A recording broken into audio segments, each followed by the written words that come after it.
Hey, this is Josh Weidman with REI 360. Welcome to today's training. Today we're going to talk about defining your investment.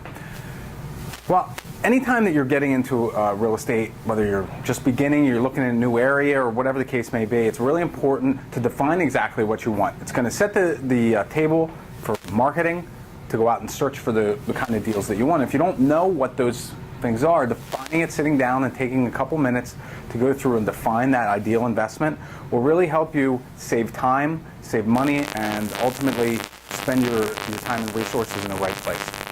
So I've broken this down to 6 steps. Each step along the way kind of builds on the ones before it. And where I like to start is by determining what my exit strategy is going to be. Now, determining the exit strategy, I have 3 major exit strategies that I like to take advantage of. One is wholesaling, and I do that for cash flow. The second is to buy, fix, and flip. I call this retailing. That is for the big hits. And the third is also for cash flow, but that's rental properties. Okay? Depending on the exit strategy, it's going to depend on what price range, what geography, and these are all things that we're going to take a look at in the amount of construction. But if you don't know going in what you want to do with these properties when you get them, it's going to be very difficult to identify the properties. You're going to end up marketing to a whole bunch of different areas that are not going to meet the criteria that you're looking for, and it's a waste of time and money. Okay? So first, define our exit strategy. Next, we are going to define our geography. Really famous quote that I love is geography is destiny. It's the destiny of nations. That's why it's also true in real estate. We've all heard the saying, real estate is location, location, location. Depending on what type of exit strategy you're looking for, you're going to look at town, different areas, a city, whatever the case may be. For wholesale properties, you're going to look for the type of properties that are going to attract a buyer. That may be a flip, that may be a cash flow property, it may be a rental. There are some people that like to buy properties subject to. So, again, different areas of the city, different areas of your town are going to dictate that. If you're looking to retail a property, you're probably not going to look in neighborhoods that are predominantly rental areas. You want to appeal to owner buyers, first-time buyers, people that are looking to upgrade or downgrade, but they're looking for owner-occupied areas that are traditionally going to be, better kept and things like that. So if you're looking to buy a property, fix it up, and flip it, you're going to be looking in neighborhoods that are predominantly owner-occupied. On the other side of things, if you're looking for rental-grade investments, yeah, you'd love to buy those predominantly owner-occupied areas, but it's going to be very difficult to find a cash flow investment in those kind of neighborhoods. So you probably want to target your investments to more traditionally rental areas. Okay? So that's geography. One thing that I also look at, for me, if I'm going to flip a property, if I'm involved in a rehab, I need to be there every day. If I'm going to be there every day, I don't want to spend hours on the road going to and from my flip. I want to spend 5 or 10 minutes, stop in, take a look at what's going on, make any adjustments, get back in the car, and move on with my day. So when I'm looking at geography, I'm not just looking at the type of neighborhoods that I'm targeting. I'm also looking at their distance from my office or from my house. I traditionally will flip anywhere from 10 to 20 minutes away from my house. So that, it really becomes a little bit limiting, but that's okay. Boom, we've defined our geography. Now we know our exit strategy and geography. The next step is to define your price.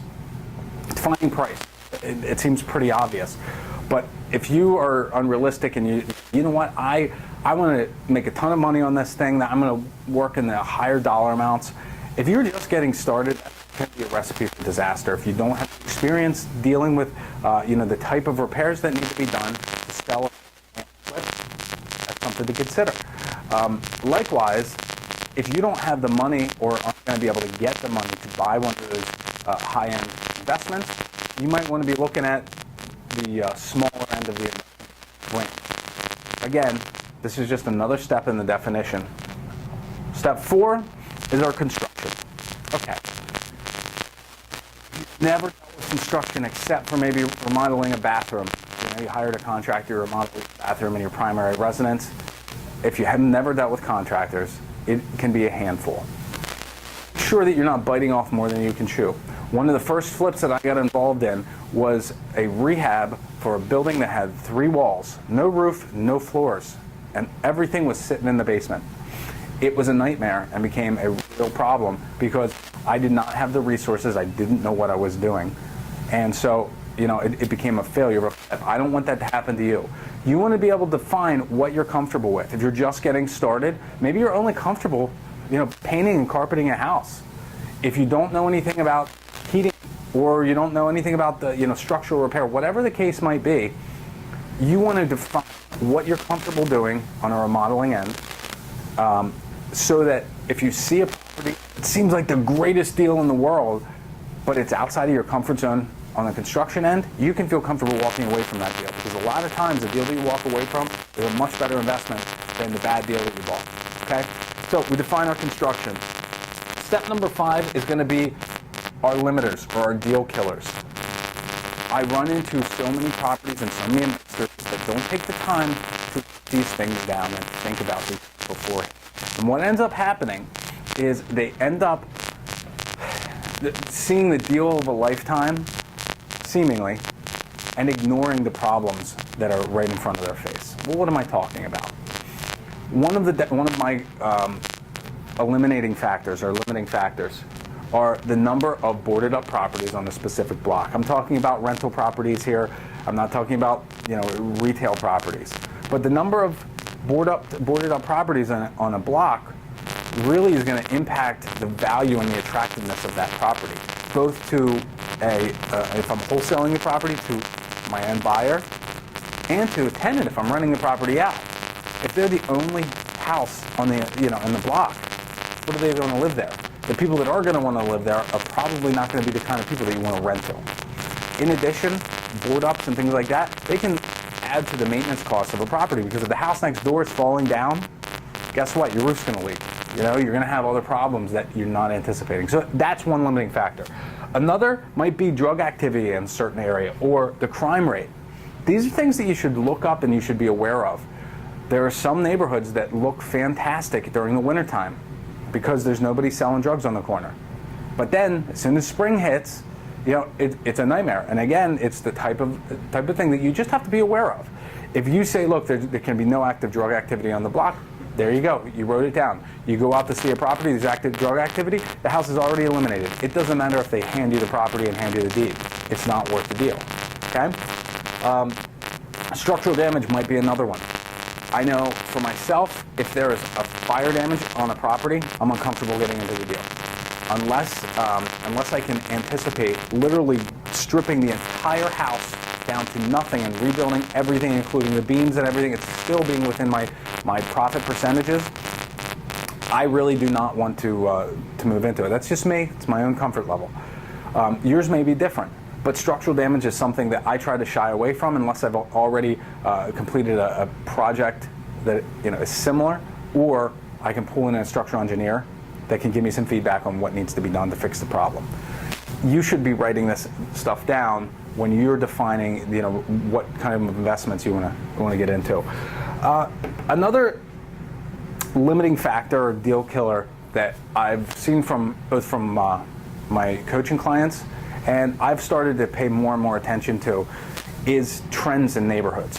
I had an old investor one time explained a city like this. You have a box full of marbles, and you got all different kinds of marbles in that box. And you can shake the box up and mix them up and move them around, but at the end of the day, you have the same number of marbles, they're just in different places. His reference was the type of residents that are in a city. You have people that make a lot of money, you have people that make a little money. You have people that follow the law and own properties and are good tenants. You have people that, they don't follow the law, they break the law, they're criminals. And they don't own houses and they're off tenants, and, but a lot of times you can see these trends in neighborhoods. There are certain neighborhoods that aren't so great. But then a developer moves in and buys up a bunch of property, starts renovating there, and now investors start buying there, and the price rise, and the neighborhood gets better and better and better. Well, there's people that are being displaced from that neighborhood. They're going somewhere. Where are they being displaced to? You want to keep an eye on trends like that. So if you have people moving out of a bad area and that is trending up, man, that can be a really great indicator to buy in that area. If you have a lot of investment, a lot of regentrification, that's great. But where are those people going? If you have a pool of rental property that you bought, and when you bought them they were worth $50,000, and you have all of this bad traffic, or people moving into this area, and it's driving the price of the real estate down, you certainly don't want to buy anymore there. It might be time to get rid of those properties. So keep that in mind. You want to look at the way that the neighborhoods are trending. The sixth contributing factor, and the final one here to kind of round things out, is the type of return on investment. Return on investment, what am I talking about? And it's pretty self-explanatory. How much do you have to make from this property? It can either be a percentage, it can be a dollar amount. It's really, your return on investment is going to be a factor of all these first 5 indicators and these first 5 steps that we've gone through in the definition. If you're dealing with a price point here that caps out at $100,000, it's very unlikely that you're going to be able to go in there and make 80 grand on a property. It's probably not going to happen. Likewise, if you're looking for a huge return on investment, or a small return on investment, or whatever, you want to be realistic and also aggressive in these numbers. Realistic, and just as I talked about, if you're in a $100,000 neighborhood, making $80,000 is probably not realistic. But maybe making $30,000 or $40,000, that might be pretty realistic. So you want to be aggressive, but also realistic when you're making and looking at those numbers. And if that means you have to do more deals to hit the kind of financial for, then that's what it means.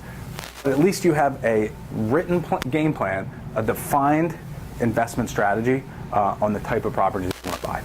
So there's 6 simple steps defining your real estate investing.